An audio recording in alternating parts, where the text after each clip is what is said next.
Hello বন্ধুরা, online স্কুলে আপনাদের স্বাগত। আমরা গত পর্বে ত্রিকোণমিতি অঙ্কের বেসিক সূত্রগুলো নিয়ে আলোচনা করছি। আজকে আমরা আমাদের পাঠ্য বইয়ের 24 নম্বর আমাদের 24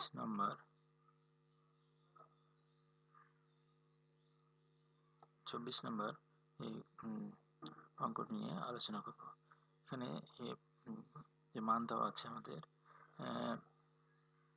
cot a সমান b বাই a হলে a sin a minus b cos a by a sin a plus b cos a এর মান কত? তাহলে শুরু করা যাক আমাদের সেই অঙ্ক।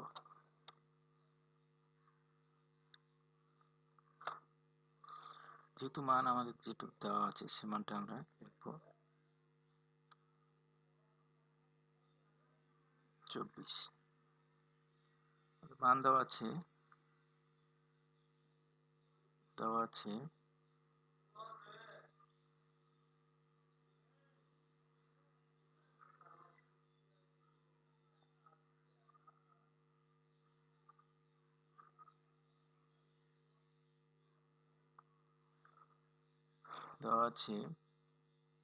cot a সমান b বাই a। অঙ্কটা আমরা বেশ কয়েকভাবে করতে পারি, তবে আপনারা চেষ্টা করবেন। আপাতত আমি সহজ এই নিয়মটাই করেছি। এখানে আমরা জানি cot সমান কি, এবং যে সূত্রগুলো আমরা শিখেছিলাম সেখানে cot সমান কি। cot সমান হলো cos a by sin a।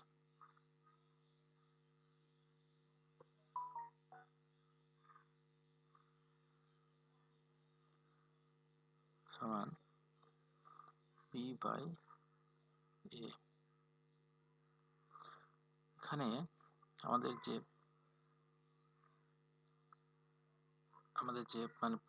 অঙ্ক, তাতে আমাদের সাইন এটা উপরে এবং কস এটা নিচে করা লাগবে। তার জন্য আমাদের মানটা অ্যাকুরেট হবে। আমরা পরিবর্তন করে নিব। আমরা জানি যে সকল সমাধানের লব সংখ্যা হর সংখ্যা একের সাথে পরিবর্তন করলে কোনো মানের পরিবর্তন হয় না, যেটা আমরা জানি যোজন বিয়োজন নিয়ম অনুযায়ী এবং অল্টারনেটিভ প্রতিস্থাপন এসব নিয়ম থেকে। তাহলে sine a by cos a সমান a বাই b। এখন আমরা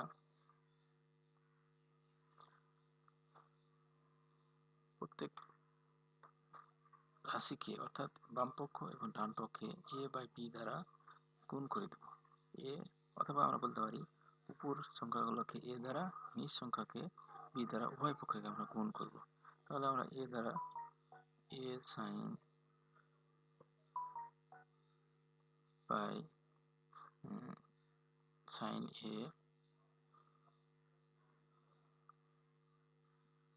b cos a, যেহেতু আমরা গুণ করছি সেহেতু এখানে হবে কি স্কোয়ার, একাধিক এর জন্য a স্কোয়ার এবং b স্কোয়ার। আমরা কি করলাম, বাম পক্ষকে a বাই b দ্বারা গুণ করলাম, a বাই b দ্বারা গুণ করলাম, এবং ডান পক্ষকে আমরা a বাই b দ্বারা, তাতে a square plus b square এই সংখ্যাটা হলো।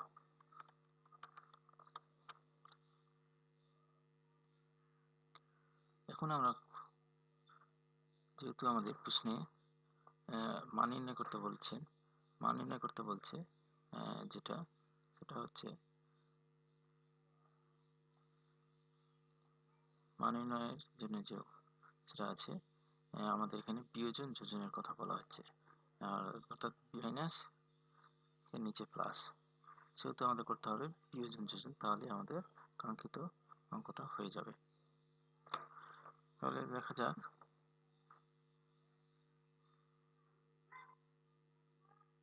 a sin a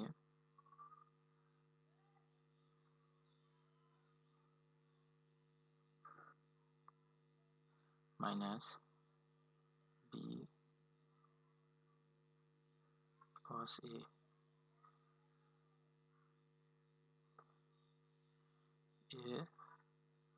sin a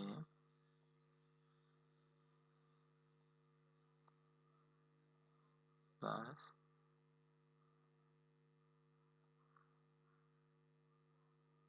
b cos a। অনুরূপভাবে ডান পক্ষে আমরা লিখব a square minus b square,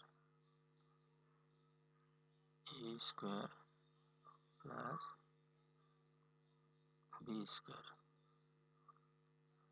এখানে আমরা যে সূত্রটা অ্যাপ্লাই করলাম সেটাই আমাদের মান বের করতে হচ্ছে। এটা হলো আমাদের মান, অর্থাৎ এটাই হলো আমাদের মান। বন্ধুরা, এটা হলো আমাদের মান, এটা আপনাদের মনে রাখতে হবে। এই সেটা আমরা কিভাবে বের করলাম, এটা নিয়মটা কি, অর্থাৎ আমরা যদি কোনো একটা সংখ্যা ইকুয়েশন ধরি, যেমন ধরেন এক্স ওয়াই সমান এম বাই এন, অর্থাৎ উপরগুলো হলো লব আর নিচ সংখ্যাগুলো হচ্ছে হর।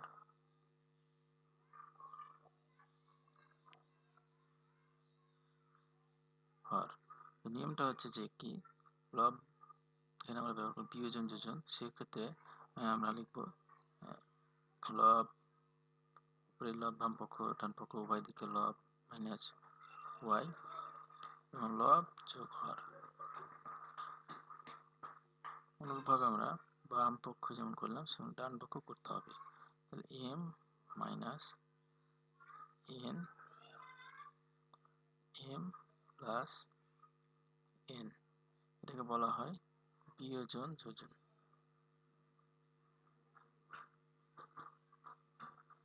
বিয়োজন যোজন বিয়োজন যোজন, এটা আমরা অবশ্য যোজন বিয়োজন আকারে লিখতে পারি। যোজন বিয়োজন আকারে লিখতে গেলে লিখতে হবে, আগে হবে যোগ, এখানে হবে যোগ, তার মানে হবে এক্স প্লাস ওয়াই, নিচে হবে মাইনাস এক্স মাইনাস ওয়াই সমান m plus n m minus n, এটা হবে যোজন বিয়োজন।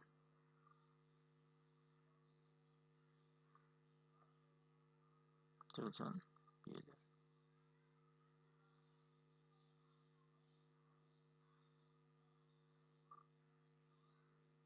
যোজন বিয়োজন আমরা এর এই সলিউশনটা অর্থাৎ এই নিয়ম করলাম। এই নিয়মটা যোজন বিয়োজন নিয়ম আছে আমাদের 11.1 অর্থাৎ মাধ্যমিক বইয়ের 9-10 বইয়ের 11.1-এ যোজন বিয়োজন সম্পর্কে আমরা বিস্তারিত আলোচনা করব আমাদের পরবর্তী টিউটোরিয়ালে। এখন আমরা এই যে 24 নম্বর ত্রিকোণমিতি অঙ্ক করলাম, সেটা হচ্ছে মানটা দেওয়া ছিল, আমরা এই মানটাকে আমরা কি করলাম, কটের যে মান আছে কস বাই সাইনে রূপান্তরিত করলাম। তারপর এটাকে আমরা কি করলাম, পক্ষান্তর বলা যায় বা প্রতিস্থাপন বলতে পারি আমরা। তো এটা আমরা চেঞ্জ করলাম, অবস্থান চেঞ্জ করলাম, সাইনকে নিচে লিখলাম, উপরকে লব হর, হরকে লব, উভয় পক্ষে চেঞ্জ করলে কোনো পরিবর্তন হয় না, সেহেতু সাইন বাই কস এবং এ বাই বি লিখলাম।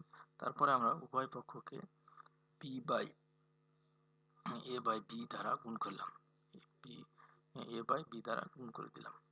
গুণ করার ফলে আমাদের যে সংখ্যাটা হচ্ছিল, এভাবে আমরা করতে পারি।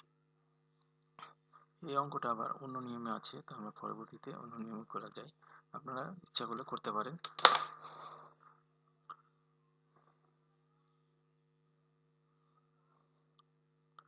এরপরে আমরা যে অঙ্কটা শুরু করব এখন, সেটা হচ্ছে